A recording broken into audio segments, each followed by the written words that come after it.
বন্ধুরা, বাঁধাকপি খেতে আসলাম, এসে দেখলাম যে অপচি, মানে এটা ভাইরাস আক্রান্ত হয়েছে। বড় বড় ফুল হয়েছে, যেটা দেখে মুগ্ধ হওয়ার মতো, কিন্তু খাওয়ার উপযুক্ত নাই। এটা হলো ভাইরাসের আক্রান্ত হওয়ার কারণে। তো দেখো, একটু তোমাদের ঘুরে ঘুরে দেখাচ্ছি। এই সম্পূর্ণ ক্ষেতটা এরকম বড় বড় ফুল।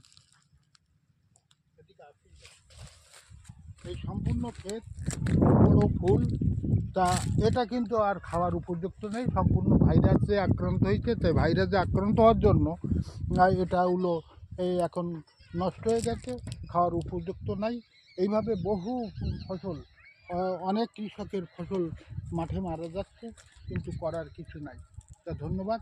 তোমরা দেখো যে কত কষ্ট করে তারা ফসল ফলায়, কিন্তু মাঝে ভাইরাস আক্রান্ত হওয়ার জন্য অনেক সময় ফসল থেকে অনেক লস হয়। তো ধন্যবাদ সকলকে, ভালো থেকো, সুস্থ থেকো।